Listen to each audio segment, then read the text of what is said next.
você disponibiliza seu tempo para fazer algum serviço ou até mesmo vender alguns produtos, certo?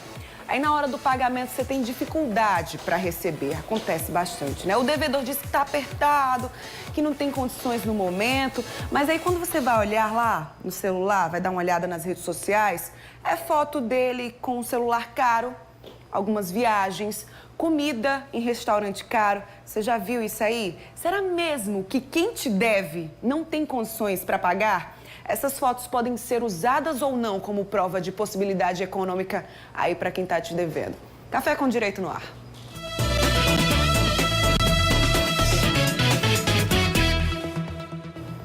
E aqui no estúdio sempre tem o reforço, né? As advogadas Sheila Sodré e Juliana Nóbrega estão aqui comigo. Bem-vindas. Bem-vinda. Sheila, né, que já está nesse cantinho sempre, né? Juliana, seja bem-vinda. Bom dia para vocês duas. Vamos lá. E aí, essa situação? A gente colocou aí alguns fatos, né?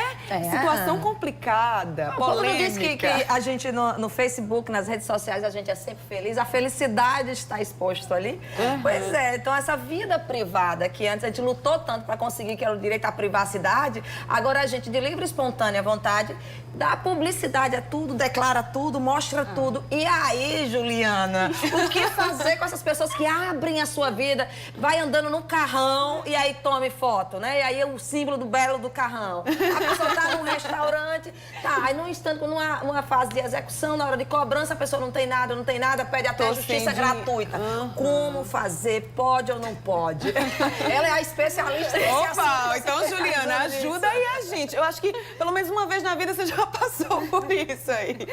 É uma situação, bom dia a todos, é uma situação bem delicada, né? Porque quando você assina os termos de compromisso lá da rede social, que você vai criar o perfil, você está dando publicidade à sua imagem. Então, você abre um direito fundamental ao uso da sua imagem. Isso é um ponto. Outro ponto é a questão da gratuidade da justiça. E aí eu acho interessante até apresentar uma diferença entre gratuidade da justiça e assistência gratuita, que a assistência gratuita está mais voltada ao uso do aparato da Defensoria Pública.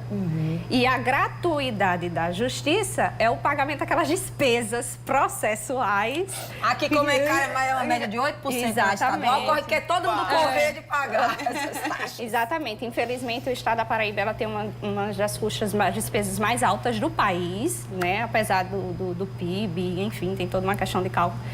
E aí entra toda a questão da rede social e do ato discricionário, do ato de ofício do magistrado de ir lá no perfil social e verificar todas as publicações.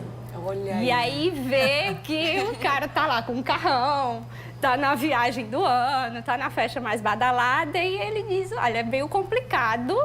Eu deferia a justiça gratuita para ele, porque se ele pensa, e aí isso é natural de todo ser humano, se ele tem condições de fazer uma viagem cara, de comprar a roupa mais cara, de comprar o celular mais caro, ele vai ter condições de pagar a justiça gratuita. Entendi. Vamos pensar aí numa situação, inclusive vou deixar aqui para vocês o nosso WhatsApp, né? Para quem quiser compartilhar alguma experiência, fazer alguma pergunta aqui para as nossas advogadas, manda aí sua pergunta, sua experiência, compartilha aí com a gente se você achar que deve, né? Alguma situação aí, se você quiser não se identificar, também não tem problema, certo? A gente vai tirar somente as dúvidas aqui. Eu vou aproveitar e fazer uma. Vai lá, Sheila, então. Situação interessante, por exemplo, família. E aí, muitas vezes, as pessoas, para postar bem, para aparecer bacana nas redes sociais, às vezes ela pode fazer uma foto num carro que não é dela. E tem essas pessoas que ousam isso, né? Fazem foto num carro que não é dele. E aí, às vezes, está na casa de um amigo ou da patroa, de alguém que Tá faz numa a festa foto. que não foi paga por ele. Exatamente. Isso. Ou então né? tira uma foto com o celular do amigo. E o juiz vai numa audiência dessa e vai numa audiência de família especificamente. E por conta disso, ele, né? Eu sou um profissional liberal, aquela história toda, não tem como provar exatamente a minha renda. Mas pela aparência das redes sociais, ele pode ou não ele onerar ou estabelecer uma pensão em relação a isso. E como eu faço prova do contrário, que aquele carro não é meu, que eu está... Como desconstituir aquilo que eu, de livre e espontânea vontade, declarei nas redes sociais como verdade. É uma situação bem delicada. Existe, inclusive, precedente na STJ de que o fato da foto estar lá, numa situação como essa, não quer dizer que retrata a realidade econômico-financeira da pessoa. E aí é de muito cuidado do magistrado, ele identificou aquilo, então ele peça a produção de provas.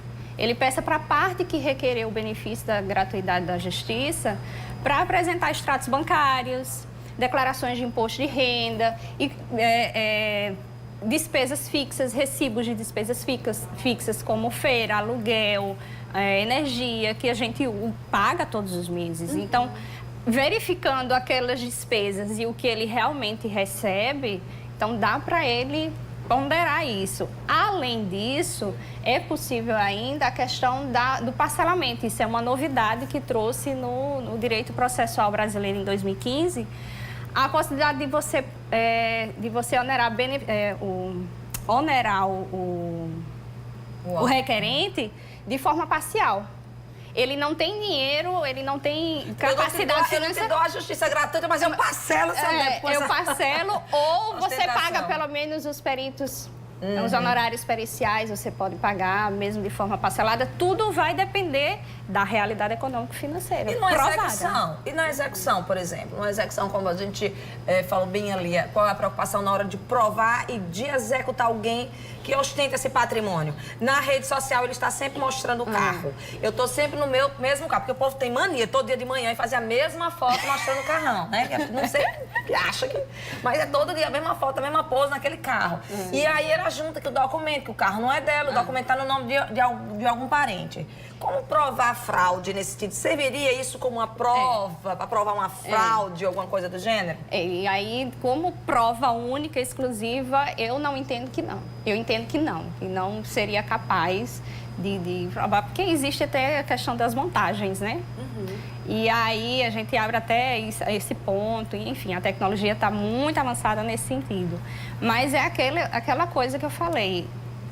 Se o juiz, mesmo apresentando todos os extratos bancários, os recibos, as declarações de imposto de renda, ele fazendo todo aquele levantamento no Bacen-Júri, que a gente chama, e ele não conseguir comprovar, o juiz ele pode requerer talvez uma investigação. O povo está expondo demais, está correndo muito. Porque em audiência, já vi, Bruna, audiência, a outra parte está lá dizendo que não tem nada e o juiz abrir. Na hora da audiência, quer dizer, você não tem noção do que a sua vida, o que você está declarando, o que você está colocando nas suas redes sociais, podem ser usadas contra você no tribunal, na justiça, no fórum. Então, rende bastante, né, Sheila? Claro, um risco é grande. Dinheiro, né, serviços prestados, enfim, o que for. A gente tem várias perguntas aqui, o nosso tempo é bem corridinho. Então, assim, vocês podem se disponibilizar a responder essas perguntas aqui mesmo nos bastidores? Pode ser? Claro. Pronto, beleza. O nosso tempo é bem corrido. Sheila, obrigada mais uma vez. Juliana também. Tem várias perguntas aqui. Vocês vão conversando com os nossos telespectadores pelo WhatsApp, perfeito. Tá certo? Obrigada. E a semana que vem vai falar sobre eleições. Opa, bem pertinho ali da data, tá certíssima, viu? Obrigada, viu, meninas? Obrigada.